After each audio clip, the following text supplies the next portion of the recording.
Hello and good evening, everyone. I am Ravinder from NITJ and I am facilitator for this session.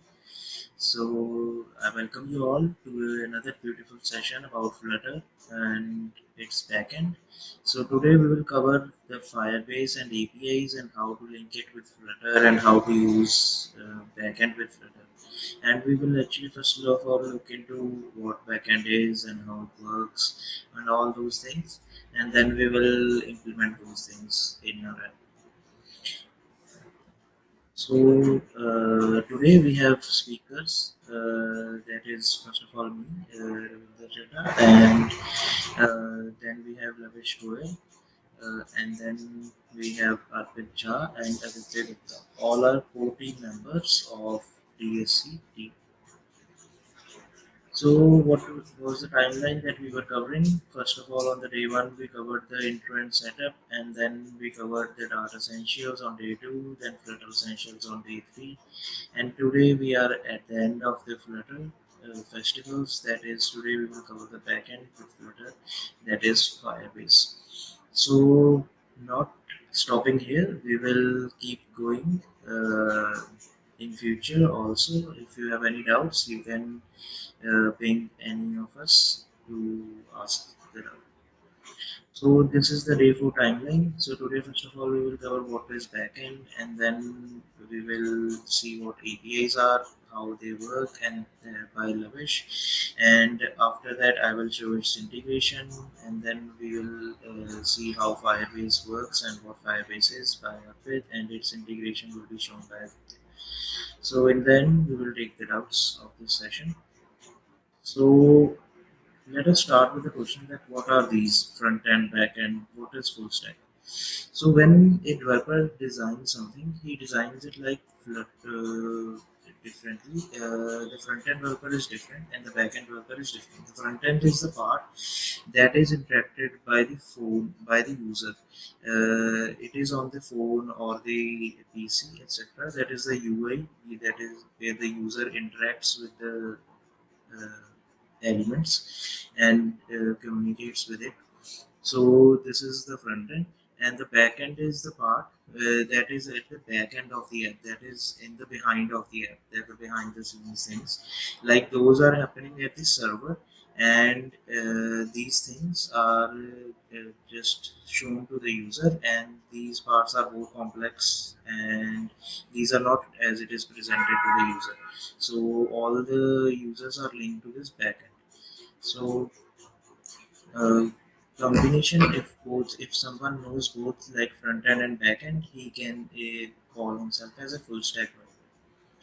So, what was the difference in backend before and now?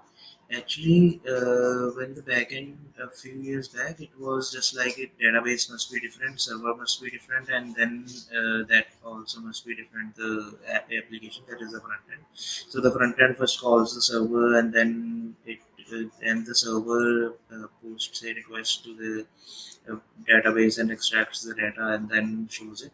But nowadays we are using a backend as a service. So in this, the backend is already a server type thing.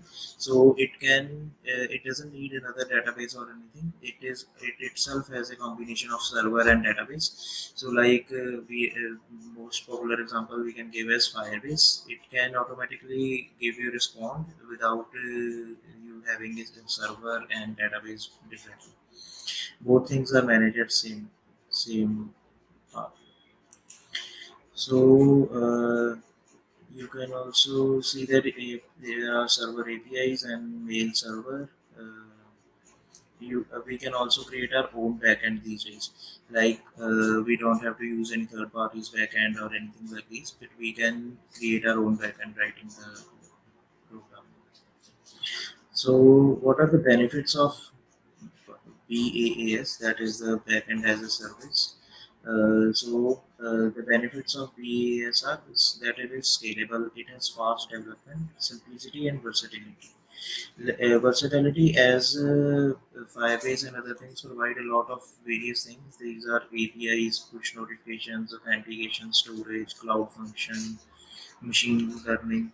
All these features are provided by BaaS, that is the BaaS. So like push notifications, someone can just get a notification as soon as he clicks. He can get authenticated, like login or sign up from the same server, and then storage can also be done at the same server by the same platform, and cloud functions can be written for these push notifications and other things that can be done using the backend servers, and also the machine learning part can also be done with this. So this is the super cool, awesome class that is being used these days. Fast development also, because the major complex parts are written by developers of these class.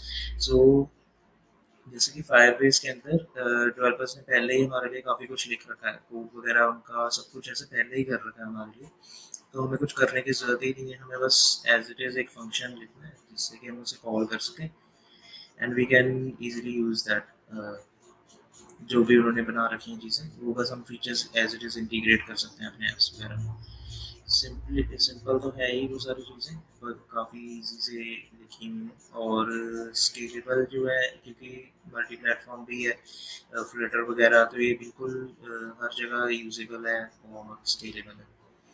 और एक developer का एक और काम होता है कि network data cost कम करनी है, ताकि 10-20 20 MB अगर हर यूज़र के पर सेकंड लगते रहे तो फिर उसका नेटवर्क डाटा कॉस्ट उसको काफ़ी आएगी, या बैटरी लाइफ अगर उसकी कम होगी तो हमें बैटरी लाइफ भी उसकी ठीक रखनी है और नेटवर्क डाटा कॉस्ट भी कम करनी है। तो हम उसके लिए क्या करते हैं कि क्लाइंट से कम काम करवाते हैं और खुद ऐसे फंक्शंस लिखते हैं कि उसके एक सिंगल प्रेस से हम काफ़ी सारा डाटा ला सकें उससे, और काफ़ी सारी मतलब हमारी भी मदद हो जाए, जो भी हमें वैल्यूज़ या जो भी चीज़ें स्टोर करनी है वो हम भी कर पाएँ, और क्लाइंट को भी कम चीज़ें एंटर करनी पड़ी। तो like sign in with Google, sign in with Facebook, ये वाले जो बटन्स हैं ये यही काम कर रहे हैं कि सिंगल क्लिक से हम साइन अप हो जाते हैं या साइन इन हो जाते हैं, और हमें सारा डाटा एंटर नहीं करना पड़ता। तो ये सब चीज़ें ऑफर करता है पास। So now I would like to hand over to Lavish, who will explain about the first thing, that is the APIs. So he will show us how APIs work and how APIs are like created, how can we get and post requests on APIs. So hey Lavish. Hey everyone, my name is Lavish Goel and today I'm going to tell you some basic things about APIs, what are APIs and how to use them. So what is an API? API is nothing but a middleman between your application or website and the backend server. So the client side, the front end sends the data to the backend and backend interprets and understands the data, performs some necessary actions, and it sends back to your front end, and the front end will represent the data in a meaningful way. That is known as API. The API has only this function, and this is what all an API does. But why to use an API? So APIs just make it easy to bring the applications together. For example, have you used a website called Trivago, which basically shows you different hotels at a single website from different multiple websites? That is nothing but the power of an API. A single website can fetch the data from multiple websites, from multiple businesses, and show the data combined at a single place so that you can decide the best price for an hotel. APIs also let the businesses and the applications to access specific data you want to share with them. For example, stock trading portfolios. You can see a your stock portfolio in a single application. Either even if you use different applications for maintaining your stocks or maintaining your portfolio. So what if we break down API? What is an API? So API's full form is Application Programming Interface. What is an application? Application is simply the mobile app or the website or the desktop application or anything which just can handle the client side. The programming part is what main thing is. The programming is the developer and the API creation, which is writing the code and creating the software. Interface is the bridge between uh, interface is the bridge between different softwares and different websites to communicate. Interface is not the users and the server side integration. AP interface is the communication between two different computers or two different websites. What are the simple components of a great API? There are three main components for developing a very good API, which is it should support multiple formats, that it should support JSON data, it should support XML, and it should support CSV data. These are some examples. These are mostly used data structures, mostly used data types for communication between APIs. Second is you should have a great documentation for your API. Otherwise, other developers who want to use your API cannot use your API, because if you do not document it, the developer will not go to the depth of your code to understand what you have written and understand. So documentation is very necessary. Third and very important is community. Every great API that exists in this world is backed by a great community, because a single developer cannot put in all the required hours and all the required knowledge to construct that much of an extensive API. So you need developers and community of developers that can help you create it, that can help you maintain it, and that can help you grow it. The next one is the next slide tells you types of APIs. There are four widely agreed upon type of web APIs. Web APIs and APIs can be interchangeably used. These are open APIs, partner APIs, internal APIs, and composite APIs. So open APIs are those which are publicly available. Example, if you have used Open Weather Map API, it's a very simple API where you can fetch weather data for any particular city or any state in any in the globe. Second one is partner API. When the businesses come together and shares the same data, they need this type of API to share the data between them. For example, Trivago Booking, where they show hotels from different domains like Book My Show, GoIBbo, and they collect the data from their business APIs and they show it here.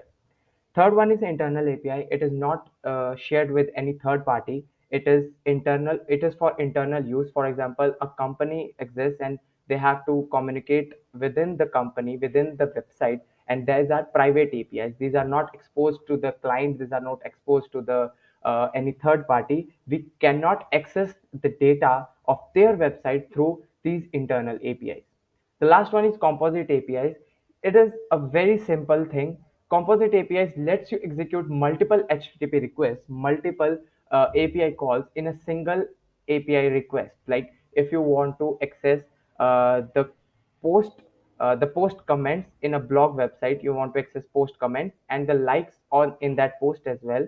So you need to use composite API where you will combine to multiple requests in a single request to get that type of data. Now, APIs are also differentiated on the basis of API architectures. What is architecture? Architecture is how the API is built and not for what purpose it is built. So there are majorly three type of APIs being used right now in the production world. The first one is REST API, which is like the biggest in the biggest use case for like beginners as well, for production based applications as well. REST stands for representational state transfer, and it has a set of guidelines for scalable and lightweight API development.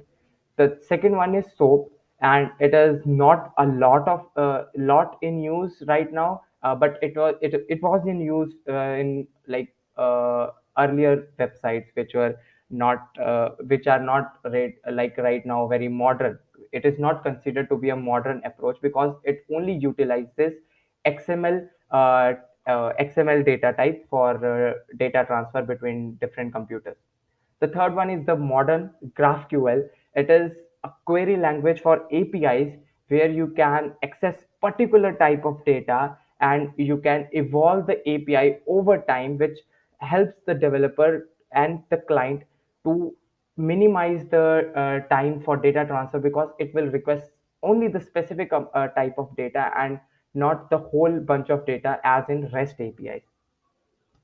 All these three are widely used. You can search for them on internet and you can get more and more information regarding them. Now let's understand how the API works at the front end, at the client side. So this is the Postman. Postman can help you demonstrate APIs that are developed in the backend and to test how the data is being interchanged and what's all happening. Otherwise, this API route will be requested by the user from the client side, from the web application or the mobile application. So this is a very simple API which I have built in Node.js and Express. You can build your own API. You can look at the code in the Google and you can easily build an API. So this is the Postman. You can download it from Google as well.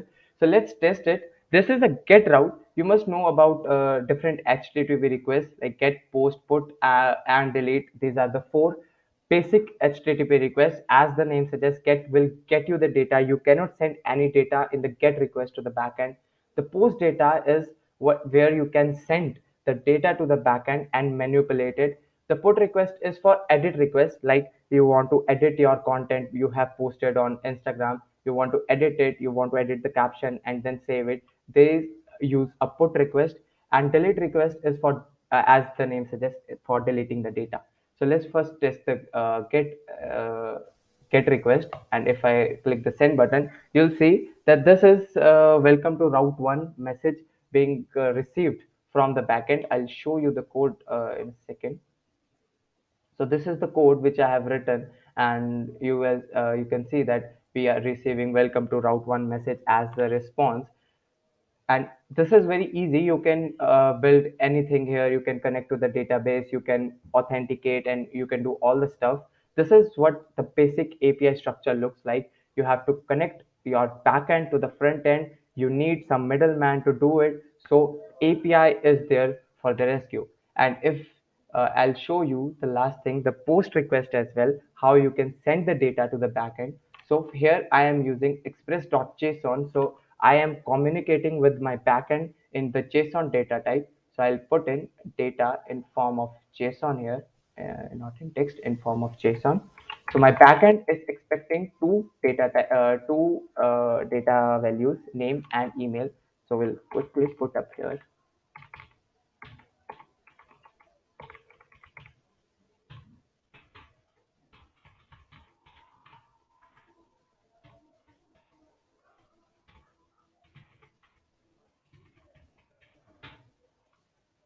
If I click the send button, uh, we need to change the route as well. We didn't change the route.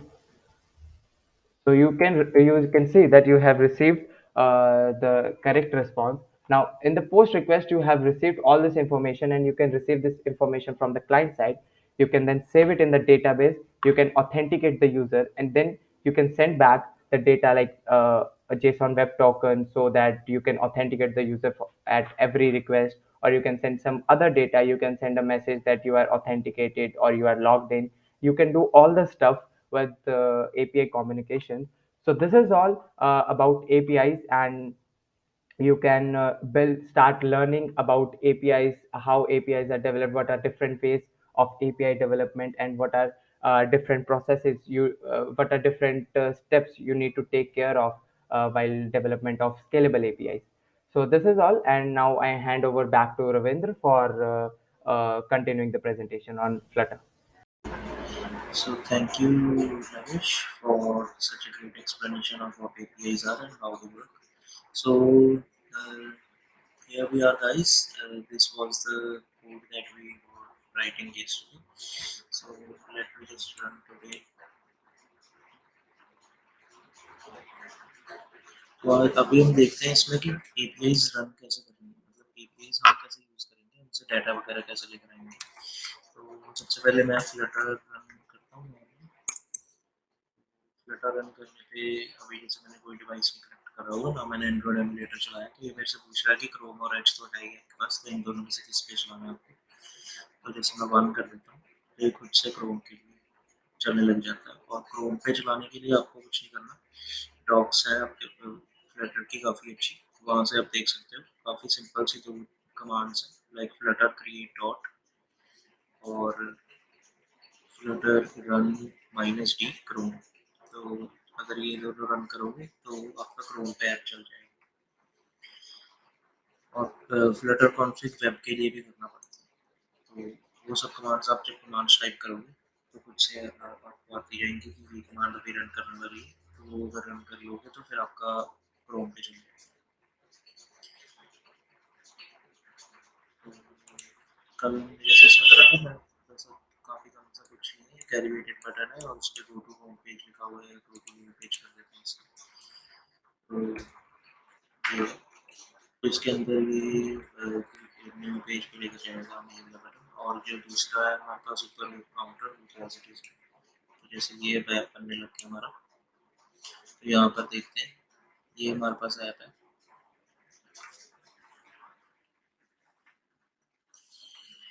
थोड़ा सा time ले रहा है क्योंकि first time build हो रहा है। उसके बाद तो हमें पता ही है, जैसे हम और रीलोड करते हैं वैसे ही हम और रीस्टार्ट कर सकते हैं इसमें स्मॉल आर और कैपिटल आर से।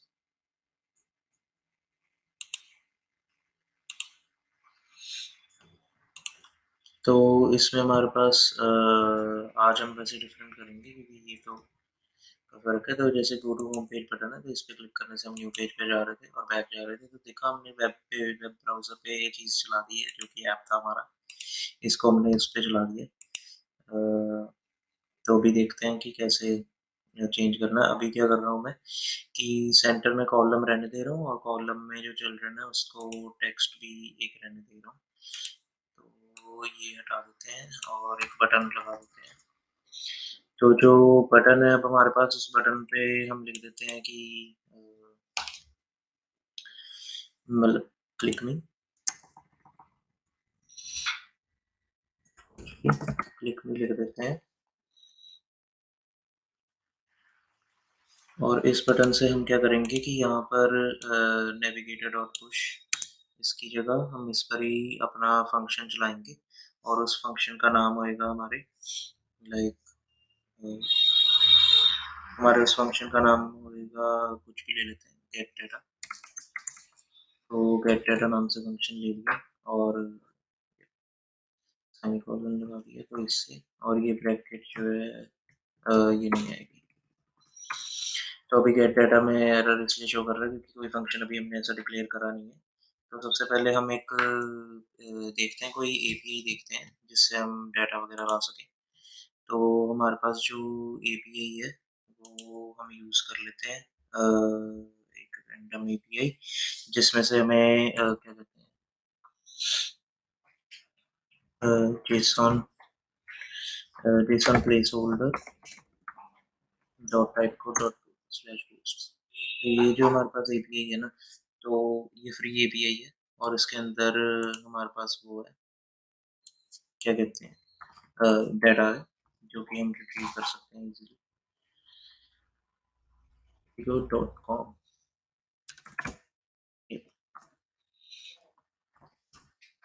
तो अगर हम इसको यूज़ करते हैं तो जैसे ये हमारे पास डाटा आ रहा है, यूज़र आईडी और वन टाइटल बॉडी है ना, तो ये हमारे पास आईडीज डिफरेंट डिफरेंट दी हुई हैं 3 4, तो हम आईडीज पर इटरेट कर पाएंगे इजीली। और टाइटल और बॉडीज भी डिफरेंट है तो हमें पता लगेगा कि टाइटल और बॉडीज हम ऐसे निकाल सकते हैं। तो यहाँ पर काफ़ी सारी दी हुई है, तो यहाँ पर करीब करीब 9500 है इसमें। तो यहाँ पर 100 आईडीज है। तो हम ये देखते हैं, तो हम क्या करते हैं कि एक क्लास डिक्लेयर करते हैं। तो क्लास का नाम कुछ भी रख लेते हैं। तो क्लास का नाम कैसे रखेंगे, इसके बाहर जाएंगे, एक क्लास डिक्लेयर करेंगे, क्लास क्रिप्टो। सपोज मैंने क्रिप्टो क्लास डिक्लेयर कर दी और उसमें मैं क्या क्या कर रहा हूँ कि फाइनल वेरिएबल्स डिक्लेयर कर रहा हूँ। फाइनल इंट आईडी ले लिया एक मैंने, एक फाइनल स्ट्रिंग ले लेता हूँ टाइटल को, एक बॉडी था हमारे पास, तो फिर एक फाइनल स्ट्रिंग बॉडी। तो तीनों हमने ले ली। अब हम क्या करते हैं कि क्रिप्टो में इस पर वो लगा देते हैं कि क्रिप्टो जब भी हम लें तो हमारे पास ये तीनों आने चाहिए। तो ये वाली अगर मैं यूज़ कर रहा हूँ ब्रैकेट्स, तो इसका मतलब है कोई आगे पीछे रैंडमली आ सकते हैं, जैसे आईडी टाइटल ये बॉडी ये सीक्वेंस में आने की जरूरत नहीं। तो अभी ये क्या एरर आ रहा है देख लेते हैं अगर करके। तो ये कह रहा है कि नल हो सकती है अभी वैल्यू, तो या तो रिक्वायर्ड मॉडिफायर। हाँ, तो हम इसमें ऐड कर देते हैं कि रिक्वायर्ड, यहाँ पर भी रिक्वायर्ड, मतलब हमें ये वैल्यू चाहिए ही चाहिए, तो ये नल नहीं होगी इसमें, इसका मतलब वैल्यू नहीं तो यही तो खास बात है इसकी कि हमारा जो फ्लटर ऐप होता है उसमें कोई नल वैल्यूज नहीं पास हो रही होती इधर से इधर, तो नल सेव होता है वो काफी हद तक। तो ये हमारे पास क्रिप्टो का हमने एक क्लास बना ली, तो अब हम इसको यूज करते हैं अपने फंक्शन में। गेट डाटा नाम का जो हमारा फंक्शन है उसको बनाते हैं। तो गेट डाटा फंक्शन के अंदर हम क्या करेंगे, सबसे पहले गेट डाटा फंक्शन में हम एक वेरिएबल क्रिएट करते हैं रिस्पॉन्स का, और उसके अंदर हम डाल देंगे अवेट। तो अवेट को यूज करने के लिए हमें क्या करना पड़ेगा, इसको एसिंक्रोनाइज बनाना पड़ेगा ताकि हमारी जो वैल्यू है वो टाइम के साथ आए। तो अवेट करेंगे हम रिक्वेस्ट के लिए एच टी टी पी। हाँ, तो H T T P request जो है ये होगी एक लाइब्रेरी से। तो उस लाइब्रेरी को हमें पहले इंक्लूड करना पड़ेगा, लाइक एक फैक्टोरियल YAML फाइल है। इसमें हमें डिपेंडेंसीज में एंटर करने के बाद स्पेसिंग का काफ़ी फर्क पड़ता है इसमें, यहाँ नहीं लिख सकते, फिर टैब दबा लेना। तो फिर यहाँ पर लिखने के लिए हमें यहाँ पर लिखना H T T P double dot. तो अगर इसके आगे कुछ नहीं लिखेंगे तो ऑटोमेटिकली लेटेस्ट वर्जन गेट कर लेगा। तो यहाँ पर हम कर लेंगे गेट पैकेजेस। ये बटन से भी हो सकता है, डाउट के एक्सटेंशन से आते हैं ये बटन्स, या फिर हम पब गेट लिख सकते हैं, टर्मिनल के अंदर लिख सकते हैं फ्लटर पब गेट ऐसे। तो यहाँ पर फ्लटर पब गेट जब रन हो जाएगा तो हमारे पास ये पैकेजेस आ जाएंगे। हाँ, तो हम क्या करेंगे कि पैकेज इंपोर्ट कर लेंगे, यही वाला जो हमने अभी गेट करा है, package double dot H T T P slash H T T P से dot dot as H T T P. तो as H T T P से ये मेरे डॉट मतलब एच टी टी पी से हम ये पूरा पैकेज यूज़ कर पाएंगे। एच टी टी पी कहीं पर भी लिख के, जैसे अभी यहाँ पर लिखा है। तो एच टी टी पी लिखने के बाद हम क्या करेंगे, डॉट गेट में हम पास करते होते थे यूआरएल आगे। तो पुराने कोड्स में जैसे यूआरएल पास करते थे, लेकिन अब हम यूआरएल नहीं पास कर सकते। अब हमें यूआरआई पास करना पड़ेगा, URI dot H T T P S. और इसके अंदर हमारे पास दो वैल्यूज जाएंगी। सबसे पहले वाली जो हमारी इसकी नेम है, जो हमारा इसके पास नेम है, जस्ट ये स्टार्टिंग वाला जेसन प्लेस होल्डर डॉट जो हमारे पास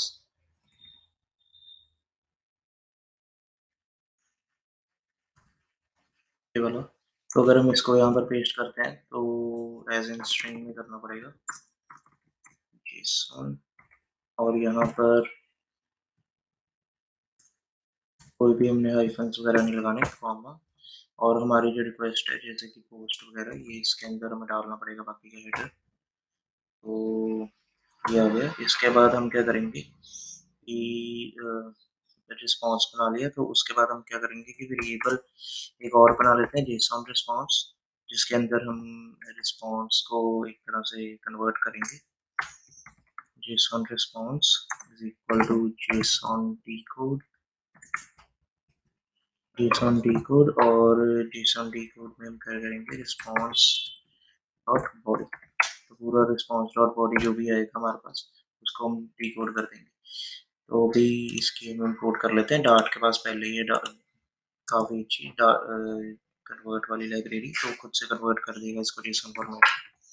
अब एक फॉर लूप लगाते हैं, और फॉर लूप लगा के हम क्या करेंगे कि वेरिएबल आई इन जेसन रिस्पॉन्स, मतलब हम इसके ऊपर पूरे के ऊपर क्रिएट करेंगे और प्रिंट नहीं करना हमें। हम क्या करते हैं, एक लिस्ट क्रिएट कर लेते हैं और बाहर क्रिएट कर लेते हैं ताकि हम उसको अपने बिल्ड में भी यूज़ कर सकें। तो उस लिस्ट को हम नाम दे देते हैं लिस्ट, और क्लास जो हमने क्रिएट करी थी वो भी यहाँ पर काम में आएगी हमारे। और क्लास का ही हम एक तरह से पूरी क्लास की, एक क्लास को एक तरह से डेटा टाइप की तरह यूज़ करके उसको एक तरह वेरिएबल बना लेते हैं।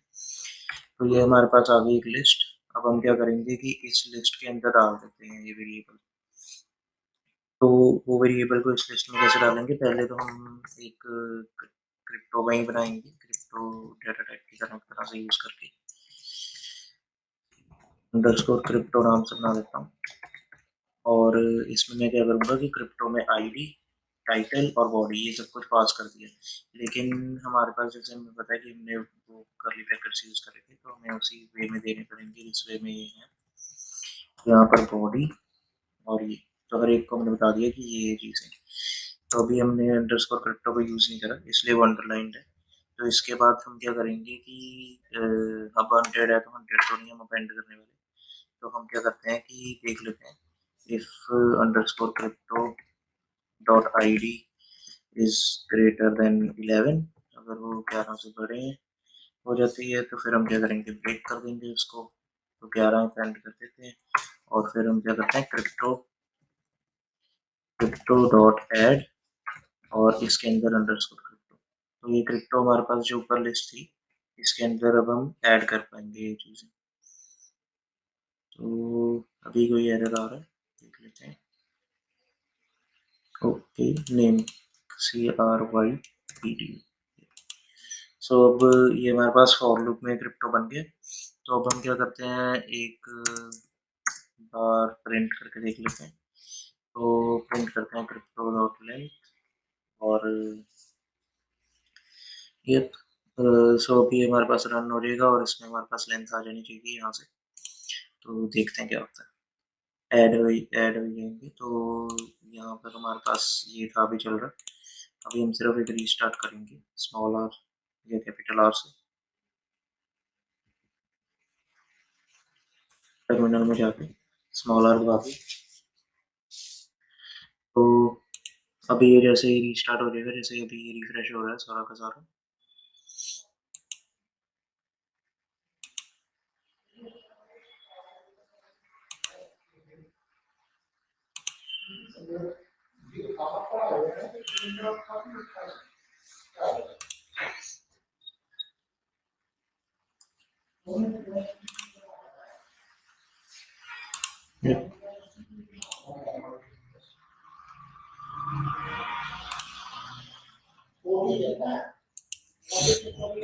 तो इन पोजीशंस पे वैसे हम स्प्लैश स्क्रीन यूज कर सकते होते हैं जब तक ये चीज़ लोड हो रही है। तो अभी लोड होने देते हैं इसको, ये बन गई। तो अभी you have push this button this many times, वो तो टेक्स्ट वैसे ही पड़ा है, पर अभी हम क्लिक नहीं करके देखते हैं। ये बटन को हमने क्लिक करा तो हमारा रन हुआ और 11 आ गया, हमारे क्रिप्टो की लेंथ जो थी वो 11 बन गई। अब हम क्या करते हैं, दोबारा क्लिक करते हैं, उससे अब 22 लेंथ होगी। तो जैसे अब मैं 2 3 4 बारी क्लिक कर दिया, तो जितनी बारी भी क्लिक करूंगा उतनी बारी यहाँ पर और ऐड हो जाएगी वो वैल्यू। तो मतलब इतनी बारी हमने वो क्रिप्टो डॉट लेंथ में चेंजेस कर दिए, क्रिप्टो में ऐड हो रहा है क्रिप्टो, इसका मतलब। और अगर हमें वो देखना तो हम प्रिंट रिस्पॉन्स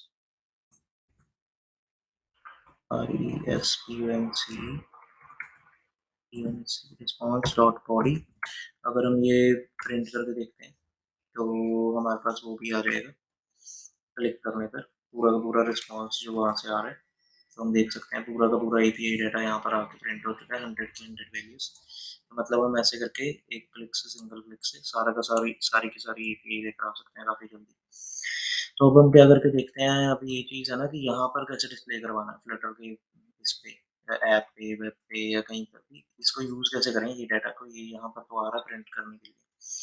तो इसको यूज़ करने के लिए हम यूज़ करते हैं एक और अच्छी चीज़ जो कि है फ्यूचर बिल्डर। तो अब हम जी जहाँ पर ये रिटर्न कर रहे थे ना, तो वहाँ पर जैसे स्ट्रीम बिल्डर मैंने लिख दिया, तो स्ट्रीम बिल्डर को हम रिप्लेस कर देंगे फ्यूचर बिल्डर से। बस इसको रैप कर दिया था मैंने, फ्यूचर बिल्डर से रिप्लेस कर देंगे और स्ट्रीम करने की जगह अब हम यहाँ पर लिखेंगे फ्यूचर। और फ्यूचर में हम क्या चीज़ चेक कर लेंगे कि अगर तो हमारे पास फ्यूचर में क्रिप्टो जो जो है हमारा list crypto dot is empty, अगर वो लिस्ट हमारी एम्प्टी है तो हम क्या करेंगे कि गेट डाटा रन करेंगे, नहीं तो नल रिटर्न कर देंगे। तो फिर इसमें हम एक इफ कंडीशन लगा सकते होते हैं। ये जो कॉन्टेक्स्ट और स्नैपशॉट बिल्डर लेता है हमसे, उसमें हम देख सकते हैं स्नैपशॉट डॉट हैज डाटा। तो स्नैपशॉट डॉट हैज डाटा जो है, इससे क्या होता है कि हमारा जो ये गेट डाटा फंक्शन है, इससे पता लगता है कि ये चीज़ चल रही है ठीक से कि नहीं चल रही।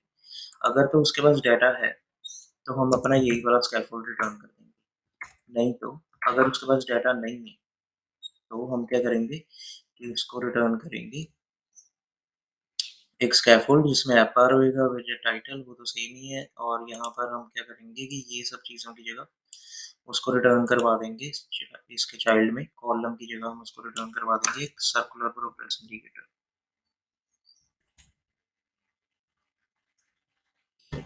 सर्कुलर प्रोग्रेस इंडिकेटर क्या होता है, जो कि हमारे पास वो देता है वैल्यू।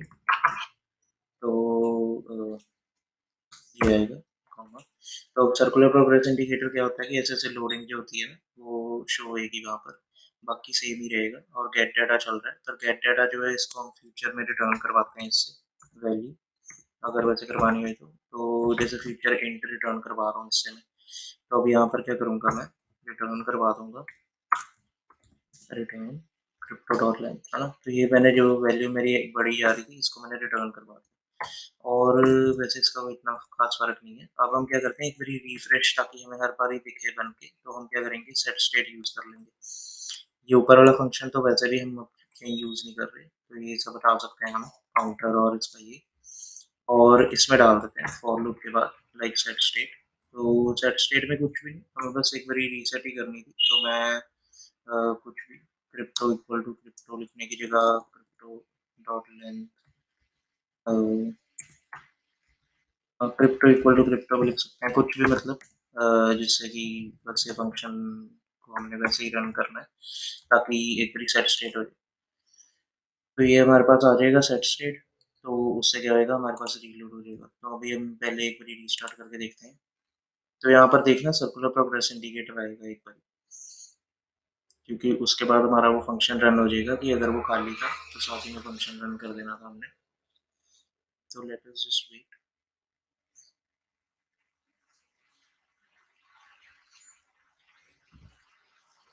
तो सर्कुलर प्रोग्रेस इंडिकेटर यहाँ पर आया था और साथ ही में हमारे पास ये आ गया। तो अब हम क्या करते हैं कि यहाँ पर एक फॉर लूप भी लगा के देखते हैं। ये टेक्स्ट के, ये जो हमने ऊपर टेक्स्ट लिखा था, इसको हम क्या करते हैं, एक फॉर लूप में डालते हैं। तो like for variable i is equal to 0, i is less than crypto dot length, और आई को करते हैं प्लस प्लस। तो इसके अंदर हम क्या करेंगे कि टेक्स्ट बनाएंगे और टेक्स्ट को लिखेंगे इसकी वैल्यू उठा के। तो टेक्स्ट में हम क्या डालेंगे, डॉलर आई के लिए, मतलब आई तो उसकी लेंथ के अकॉर्डिंग चल रहा है ना, तो क्रिप्टो का आई, ith एलिमेंट डॉट, हम टाइटल लिख लेते हैं उसका। तो अभी हमारे पास यहाँ पर करली ब्रैकेट्स लगानी पड़ेंगी, ताकि सारा का सारा हमारा एक कांस्टेंट के लिए ट्रीट हो। और ये यहाँ पर कांस्टेंट नहीं रहेगा, ये आ गया। अब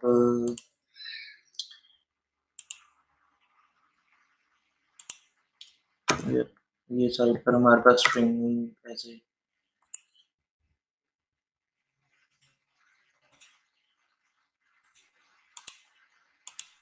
तो हम डायरेक्टली ये भी लिख सकते हैं, क्योंकि डॉलर साइन लगाने की जरूरत नहीं है। तो क्योंकि हमारे पास इतना तो सिर्फ हमने टाइटल ही को लिखना है। तो इसके बाद हमने रीस्टार्ट कर दिया। तो ये हमारे पास 10 के 10 जो हमारे, या 11 जो थे, सारे के सारे प्रिंट होके आ गए। दोबारा क्लिक करूंगा तो एज यू नो इंक्रीज होएगा, सेट स्टेट से दोबारा सेट स्टेट होएगी, और ये बढ़ते जाएंगे। तो ये देखो, अब ये येलो एंड ब्लैक टेप आ गई, जिसका मतलब कि हमारा आउट ऑफ व्यू बोर्ड जा रही है चीज। तो अब हम उसको कैसे ठीक करेंगे कि ये जो सेंटर विजेट है, इसकी जगह हम क्या करेंगे कि सिंगल चाइल्ड स्क्रॉल व्यू बना देंगे इसका, स्क्रॉलेबल बनाने के लिए सिंगल चाइल्ड स्क्रॉल व्यू। और इसमें हम स्क्रॉल डायरेक्शन दे सकते हैं, जो कि हम दे देंगे वर्टिकल, एक्सिस वर्टिकल। तो इससे हमारा जो वो है स्क्रॉल डायरेक्शन, वो टॉप टू बॉटम हो जाएगी। तो हम एक बार रीस्टार्ट करके देख लेते हैं जो भी हमने चेंजेस करे हैं।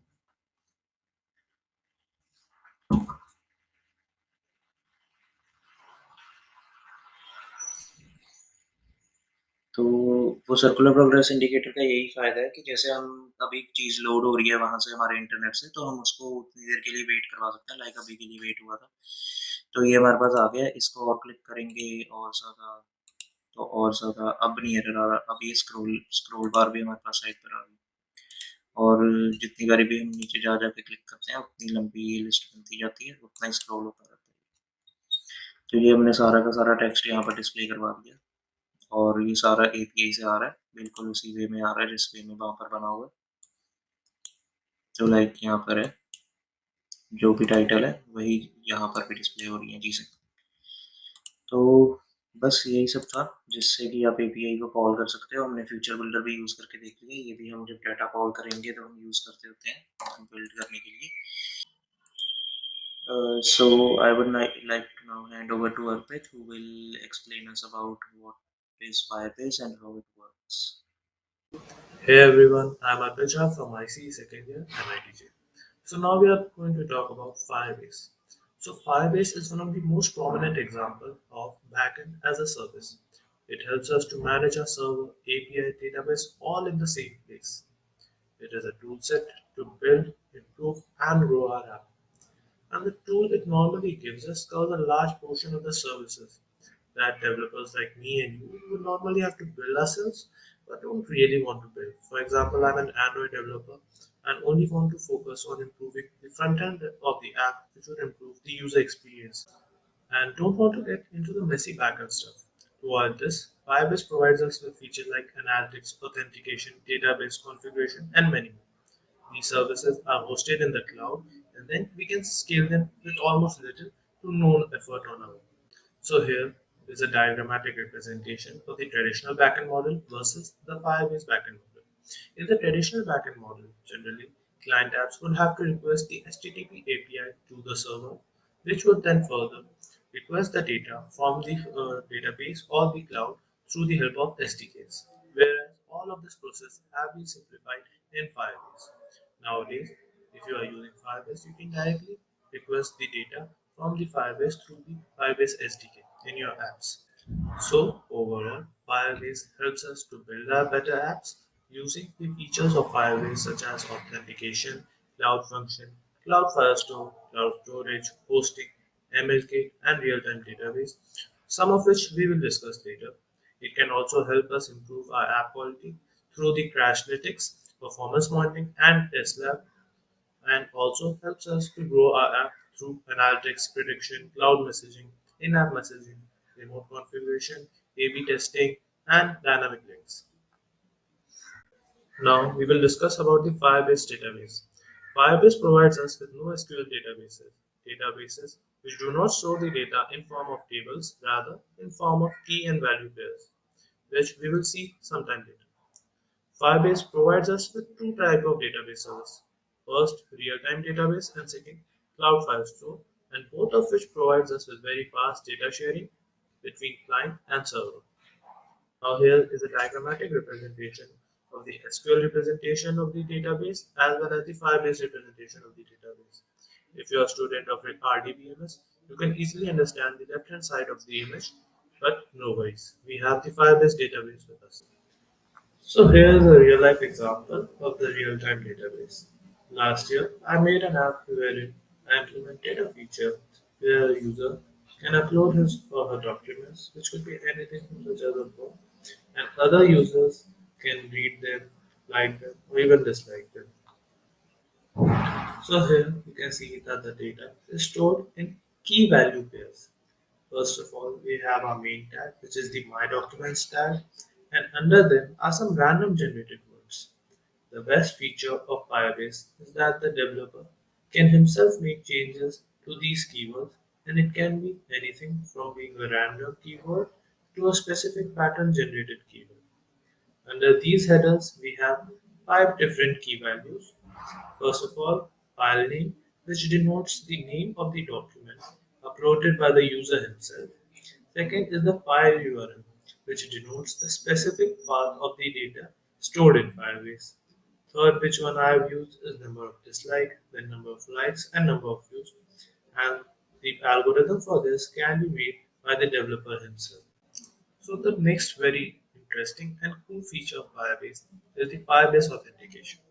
So the Firebase provides free authentication service to help users log in and out of the app. If it wasn't for Firebase, we would have to write a very cumbersome backend code to fetch the request each time we log into an app or log out from the app. So Firebase authentication is very easy to implement and lays down security rules for users to access the data. This is the Firebase console where we have the authentication tab. Firebase authentication gives us many different providers for our sign-in method. First of all, we have the native providers which doesn't request access from different services such as Google or Facebook. First, we have email or password-based provider, wherein we can simply just input our email and password and can log in into the app. Then there's the phone provider, wherein we have to provide a phone number and can log in into the app. Also, there's the anonymous feature, wherein you don't have to provide your details and can easily log into the app. Next, we have some additional providers, such as the Google sign-in method, which is one of the most widely used methods in all over the country. Then there's the Facebook sign-in method, Play Game sign-in method, and many such. If you notice, whenever you request for email address verification or a password reset or any other such thing, you receive a default message by the app itself. And this amazing feature is provided by Firebase at absolutely no cost. This latest and highly needed feature from Firebase is MLKit. I know, being an Android developer, that whenever I need to implement machine learning into my apps, it is a very tricky task. As first, I will have to make a machine learning model, convert it into an API, and pass it to an app. But don't worry, Firebase is to the rest. This ML kit helps us recognizing text in an image, smart reply to a chat message, object detection, etc., without actually building the ML model. This feature helps adding innovation aspects to the apps in minimum cost and minimum efforts. Here are some of the amazing features provided by the ML kit, such as text recognition, image labeling, face detection, object detection and tracking, barcode scanning, language identification, on-device translation, smart reply, and landmark recognition. I hope now you have understood the importance of Firebase in our apps. Now I would like to hand it over to Aditya to implement the Firebase in our Flutter apps. So hi guys, as you all the knowledge about Firebase, now we will start some hands-on with Firebase and Flutter. So we will start with a project in making in Firebase using Flutter. We will name it Flutter Firebase.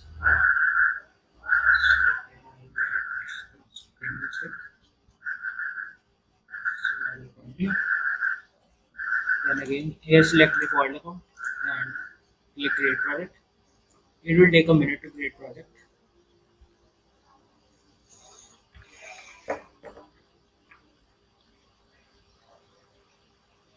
Till then I want to tell you that देखो जैसे अभी मैं web वाला करूँगा but आपको मैं Android वाला भी बता देता हूँ कि कैसे करना है मेनली हम इसमें जो यूज़ कर रहे हैं इस वीडियो में वो प्रोजेक्ट वाला वेब वाला यूज़ कर रहे हैं तो ये भी फिनिश हो गया तो हम कंटिन्यू करते हैं और ये हमारा प्रोजेक्ट क्रिएट हो गया ठीक है अब इसमें ये एंड्रॉइड वाला भी है ये मैं आपको बता देता हूँ स्टेप्स कैसे होते हैं जैसे ये है इसमें ना ये मांगेगा एंड्रॉइड का पैकेज नहीं तो उसके लिए हमें सबसे पहले एक फ्लटर ऐप क्रिएट करनी पड़ेगी जो हम अभी मैं आपको करके बता देता हूँ कि हम कैसे एक बार दोबारा से कि कैसे हम फ्लटर में ऐप क्रिएट करेंगे तो ये मैंने गया Flutter new project application folder select करना फोल्डर है फ्लटर फायरबेस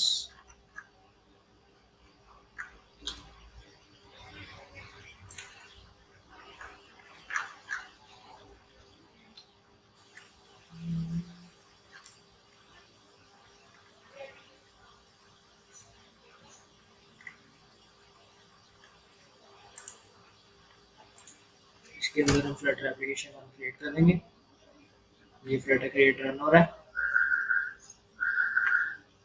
ये भी एक आध मिनट लेगा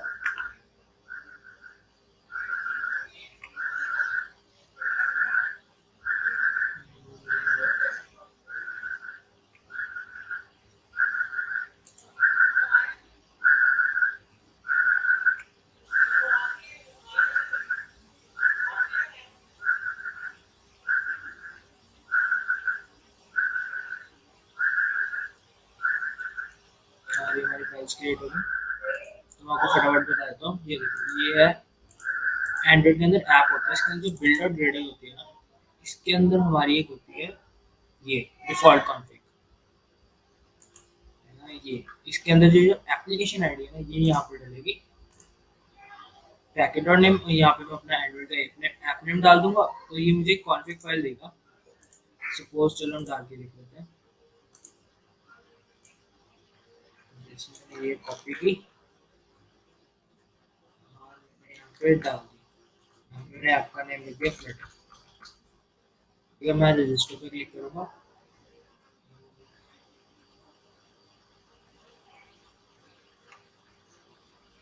तो ये मुझे JSON फाइल देगा जो मैं डालूंगा यहाँ पे मेरे ऐप के सोर्स, जो सोर्स वाला है ना इसके नीचे डाल दूंगा, build.gradle के नीचे। ठीक है, तो अभी हम वेब वाला यूज कर रहे हैं, तो अभी इसको बंद करते हैं। इसने क्रिएट कर दिया, चलो कोई ना, हम एक नया प्रोजेक्ट क्रिएट कर लेते हैं। ये बाहर है और एक और क्रिएट किया, बेस 2। आप हमने क्रिएट कर लिया, वही स्टेप्स हम फॉलो करेंगे।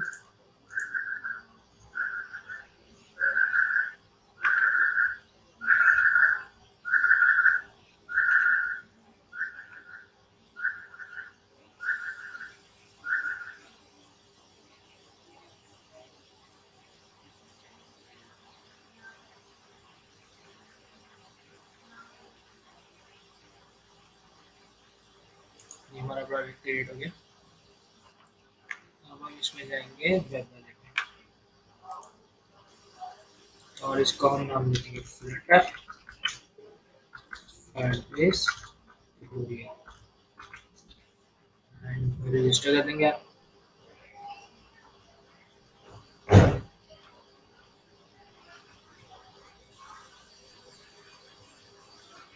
ये npm का दे रहा है, इसके अंदर जो ये डिटेल है ये हमें चाहिए होंगी, इसलिए हम इसको कॉपी करके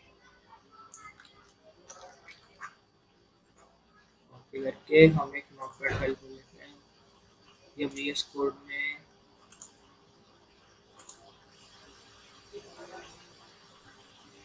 यहाँ पे ना एक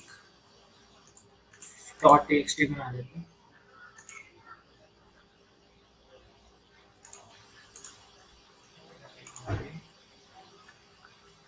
इसका नाम देते हैं config.txt। ठीक है, इसके अंदर हम इसको सेव करके रख लेंगे। ये हमने सेव किया। अब हम सबसे पहले करेंगे फ्लटर में दो तीन बटन्स क्रिएट करेंगे जिससे हम CRUD परफॉर्म कर सकें।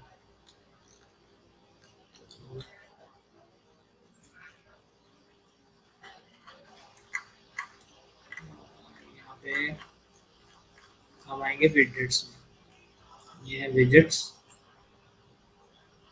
इसको कर देंगे डिलीट। हम यहाँ पे बनाएंगे एलिवेटेड बटन्स, एलिवेटेड बटन। इसको एक एरो फंक्शन दे देंगे,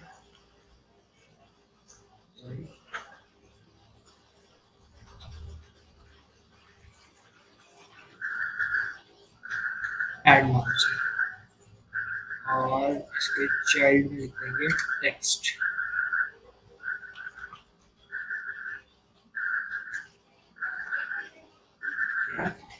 ऐड डॉक्यूमेंट,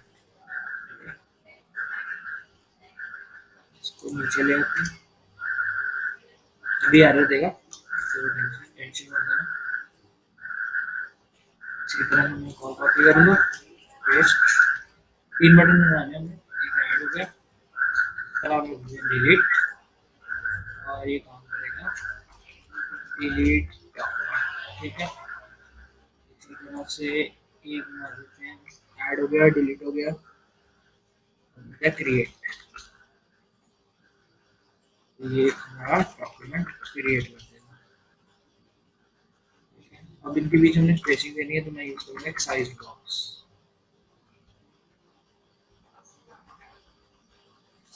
बॉक्स लेते हैं, इन दोनों के बीच में डाल देते हैं फर्स्ट स्पेस। हम यहाँ पे 3 फंक्शन भी क्रिएट कर लेते हैं, सो एज के एरर में ऐड डिलीट फंक्शन, डिलीट के लिए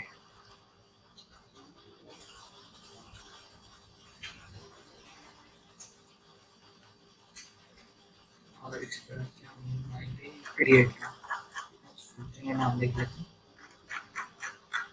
क्रिएट किया, क्रिएट में ठीक है, डन हो गया। अब हम जाएंगे अपनी pubsec.yml में और यहाँ पे लाएंगे डिपेंडेंसीज। तो हमें चाहिए 2-3 डिपेंडेंसीज। सबसे पहले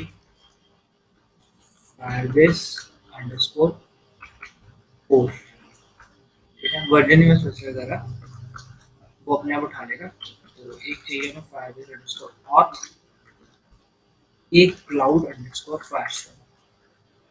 ये 3 से हमारा काम चल जाएगा और मैं चेक कर दूंगा इसको, तो ये खुद ही pubsec.get रन कर देगा और ये मेरी डिपेंडेंसीज इंस्टॉल। थोड़ा सा टाइम लगेगा, तब तक हम देखते हैं अगर पैकेज इंपोर्ट करके देखते हैं इसमें भी हो जाए। फिर कोई नहीं, हम वेट करते हैं। हो गया। तो अब मैं लिखूंगा पैकेज Firebase अंडरस्कोर कोर, हो गया कोर, ठीक है। इसके अंदर हम Firebase अंडरस्कोर कोर डॉट डाट करेंगे ये चीज़, ठीक है। तो और पैकेज इंपोर्ट करेंगे, import H cloud underscore firestore, fire cloud underscore firestore dot dot.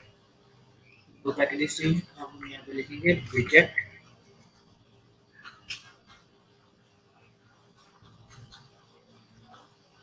Flutter binding dot ensure initialized और यहाँ पे अवेट। इसको एसिंक्रोनस बना देंगे। एसिंक्रोनस मतलब इसके लिए रुकना, ठीक है। Await Firebase dot initialize app, इसमें फायर जैसे क्या है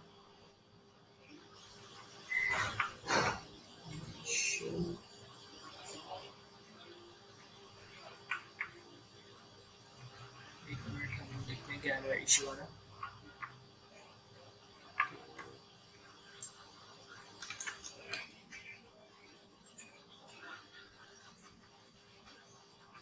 स्पेलिंग मिस्टेक थी,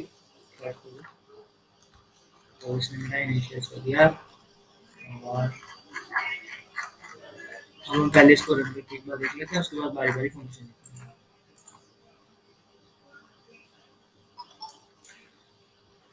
फ्लटर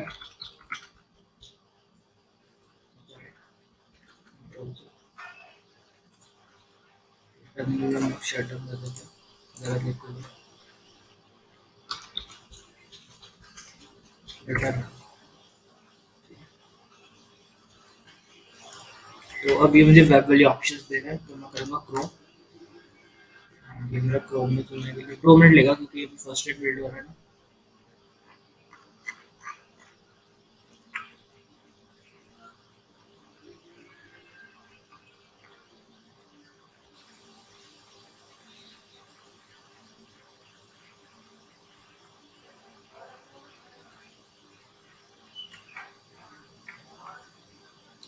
तो अंटिल देन हम थोड़ा सा फायरबेस देख लेते हैं एक बार वैसे। ये हो गया ना, हम कोऑर्डिनेटर टू कंसोल कर देंगे।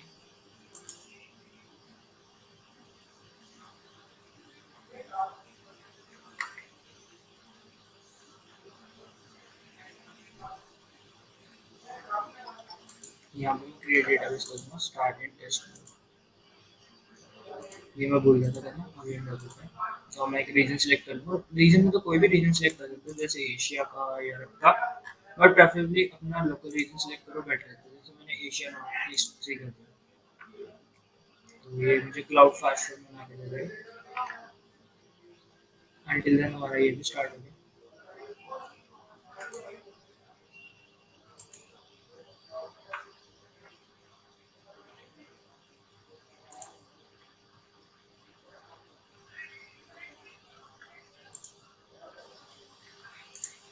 अभी गाइस ये हो रहा है, तो हम ये देखते हैं ये भी हो रहा है सेटअप।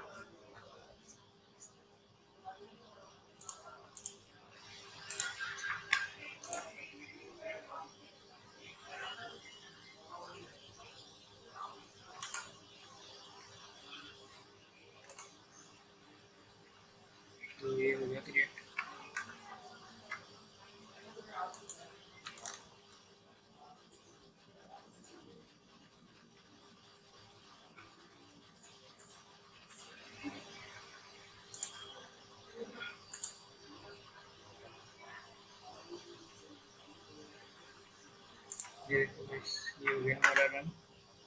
तो अब देखो इसमें भी इशू आ रहा है। अब ये इशू क्यों आ रहा है, ये इंटरेस्टिंग चीज़ है। ये इसलिए आ रहा है क्योंकि देखो हमने जब वेब के लिए करेंगे ना, तो इसके अंदर ऑप्शंस इनिशियल इसको बताना पड़ेगा कि क्या ऑप्शन है। जो हमने वो सेव किया था ना, S T x T config में, अब ये चीज़ इसके अंदर डालनी है। तो उसके अंदर लिखूंगा ऑप्शंस फायरबेस ऑप्शंस। देखो इसने खुद ही टाइप कर दिया। अब हम इसको फॉर्मेट कर लेते हैं डॉक्यूमेंट को। हाँ, अब इस ये सारी चीज़ें हम ऐसा करते कॉपी पेस्ट कर लेते हैं, इजी रहेगा। तो ये मैंने जो कॉन्फ़िग में सेव इसीलिए किया था। अगर आप यही चीज़ ऐप वाले में करते तो ये नहीं आती, बट क्योंकि सिंस हम इसको वेब वाले में कर रहे हैं तो ये चीज़ हमें करनी पड़ती है।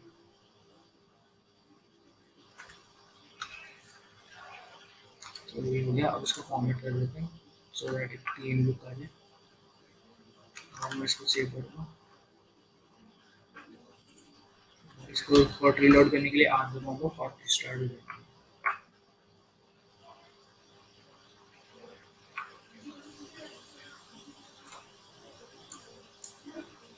होगी रिस्टार्ट एप्लीकेशन। इसको बोलते हैं, ये देखो आगे तीनों बटन। अब लिखते हैं फंक्शंस। तो लेट्स स्टार्ट विद फंक्शंस। तो क्रेड में सबसे पहले आता है क्रिएट। तो हम स्टार्ट करेंगे क्रिएट से।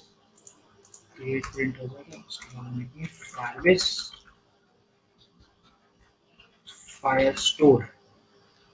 ये इसको इनिशियलाइज करने के लिए ऐसे होगा dot instance dot collection. Collection मतलब इसके अंदर हम डॉक्यूमेंट को कलेक्ट करेंगे। इसको नाम दे देते हैं यूजर्स। ठीक है, इसके अंदर मैंने एक डॉक डाली, सपोज क्लास 10th। ये यूजर्स के हम किसी बना रहे हैं, तो कोई स्कूल टाइप का है तो उसके अंदर क्लास 10th है। तो उसके अंदर मैं सेट कर दूंगा कि देखो इसका जो नाम है, स्टूडेंट का जो नाम है वो है, अभी के लिए मैं हार्ड कोड कर रहा हूँ, कोई फॉर्म यूज कर रहा हूँ। स्टूडेंट का नाम फ्लटर है और उसकी एज 10 है। यहाँ पर मैं सेंड वो इतनी चीज सोच से करते हैं। ट्राई करते हैं करने का क्या होता है। तो हमने क्रिएट पे क्लिक किया। अब हम आएंगे बोले इस पे, ये देखो क्रिएट यहाँ पे हो गया। हम फाइल्स पे देखते हैं क्या हुआ। इसको एक बार ना वो करना पड़ेगा रिफ्रेश।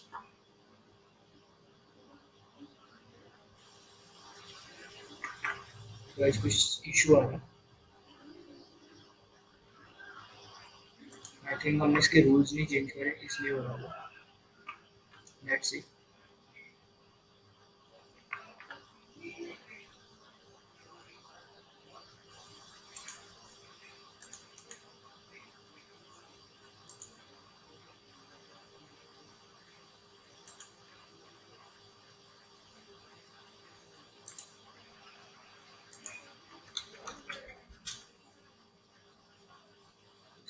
यूजिंग फ्रेंड्स इसने इसके लिए अवेट नहीं किया, ऐसा इशू हो सकता है। एक बार फिर ट्राई करते हैं। ये मैंने क्लिक किया क्रिएट पे और यहाँ पे क्रिएट तो चल रहा है। यहाँ पे देखते हैं।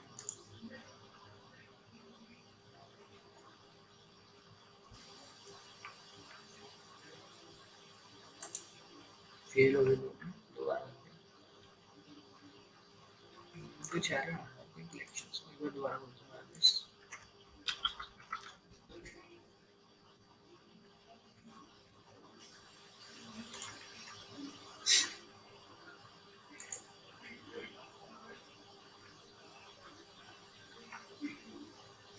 ये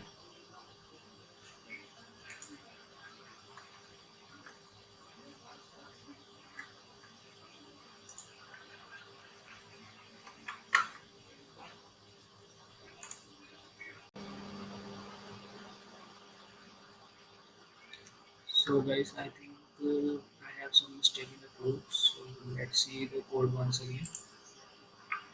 यहाँ पे देखो, हाँ ठीक है ठीक है। ये जो है ना, ये डॉक वाली ये पुराने वर्जन में थी, अब ये नहीं है। तो अब हम इसमें यूज करेंगे ऐड। ऐड, और इसके अंदर हम स्पेसिफाई कर देंगे कि जिसका नेम जो है फ्लटर है, इसकी एज 20 है, ठीक है, और एक सेमीकोलन लगा देंगे, तो ये रैंडम डॉक्यूमेंट जनरेट कर देगा। और जो प्रिंट है ना वो हम क्रिएट वो हम बाद में करते हैं, यहाँ पे करते हैं। और इसके ऊपर आर कर दे, हॉट रिस्टार्ट। सो अब यहाँ पे आए, हमने क्रिएट पे क्लिक किया, प्रिंट तो हो गया। फायरबेस पे देखते हैं, इसको रिफ्रेश करते हैं, होप सो इस पर चल जाए। हाँ, ये हो गया क्रिएट, तो हमारा क्रिएट डन है। अब हम आएंगे मेन डाट में, और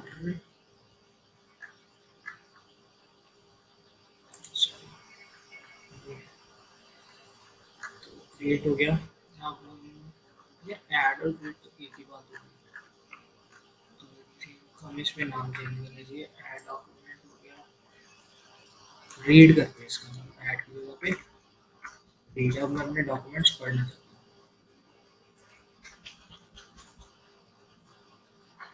और ये फंक्शन जो है ऐड वाला, इसको हम रीड बना देते हैं।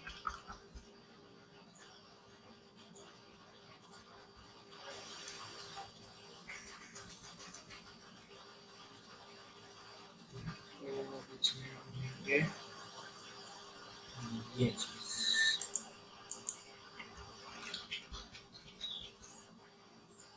Firebase firestore dot instance dot collection users है हमारी, कलेक्शन का नाम अगर मैं चेक करना, ये फायरबेस पे पड़ा है।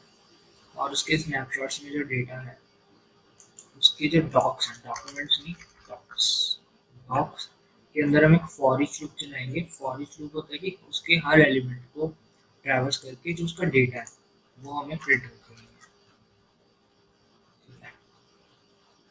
ठीक है। और ये हमने कर दिया, यहाँ सॉरी इसका नाम ही चेंज कर दें, तो कंफ्यूजन हो रही है। रीड है, हॉट रिलोड नहीं किया हमने, हॉट रिलोड आ गया रीड, मैंने क्लिक किया रीड पे, तो ये देखो ये आ गया। कैसे आया वो मेरे पास समझ लेते हैं। ये इसके अंदर कलेक्शन थी, कलेक्शन के अंदर भी एक ही डॉक्यूमेंट था, तो एक डॉक्यूमेंट का डेटा आ गया, ठीक है। अब हमारे पास लास्ट काम रह गया थ्रेड का, विच इज डिलीट। तो डेट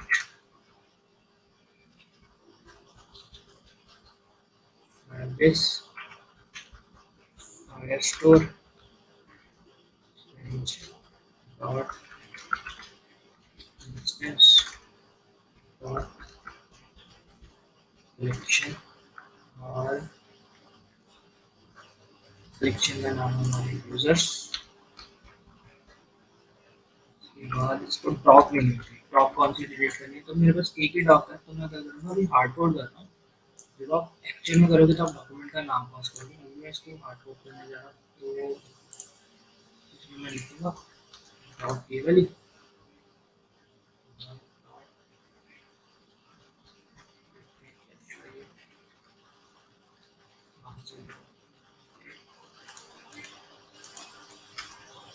होते हैं वैसे इसको एसिंक्रोनस से ये हमेशा ध्यान है, अगर अवेट यूज करना है तो इसको एसिंक्रोनस जरूर करना है।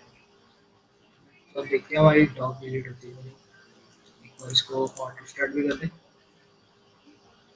तो हम गए और डिलीट वाले पे क्लिक किया, प्रिंट तो हो गया। अब देखते हैं यहाँ पे, तो ये गायब हो गया। तो दैट्स इट, ये थी हमारी बेसिक रेड। अब मैं आपको ऊपर अपडेट जो हमने प्रिंट किया है ना वो एक बार दोबारा समझा देता हूँ, आई थिंक वो थोड़ा कॉम्प्लिकेटेड हो गया। ये देखो, इसमें हम क्या लिखेंगे, मैं दोबारा आपको लिख के दिखाता हूँ, Firebase Firestore dot instance dot collection, collection के अंदर यूजर्स, एंड यूजर्स के अंदर डॉट, सॉरी ये भी एक तरीका है कि डॉट गेट, ये एक सेकेंड वे है इसको करने का, ये थोड़ा इजी वे है, तो इससे आपको बताता हूँ .get.then देन के अंदर मैं क्या करूँगा एक फंक्शन की तरह चला दूँगा वैल्यू वैल्यू अगर मुझे मिली मैं करूँगा वैल्यू जो होगी वो होगी मेरी करेक्शन ठीक है वैल्यू के अंदर डॉट फॉर ईच लूप लगाऊंगा तो क्या करेगा हर एलिमेंट को ट्रैवर्स करेगा और मुझे प्रिंट करके देगा एलिमेंट का डेटा इसको करने के दो तीन वेज हैं तो दो मैंने आपको बता दिया और आप एक्सप्लोर करना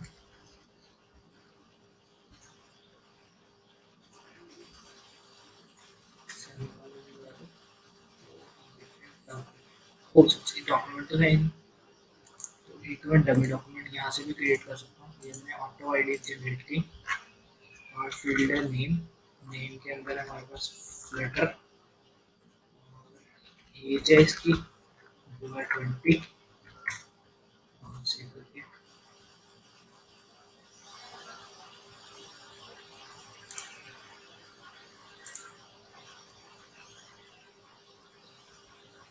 एक बार नॉट रिस्टार्ट कर दिया और मैंने करना है रीड रीड कर दिए और मेरे कंसोल पे आगे नेम फ्लटर एज 20 ठीक है यही था नेम फ्लटर एज 20 ठीक है that's it so now I will hand over to Ravinder to conclude the session.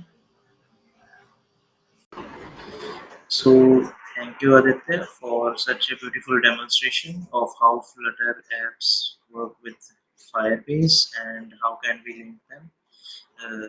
So now congratulations to all of you. So now you can easily create an app that is linked to a backend too. So your app will be full stack and you can call yourself as a full stack developer. So now I would like to conclude the Flutter festivals here, and I think that these Flutter festival might have helped you to show you that the Flutter is super easy and such a powerful tool, and it might have hyped your interest in this Flutter. So thank you all. If you have any doubts, you can ask in the comment section, or you can reach me on Discord, Instagram, or Twitter. So thank you.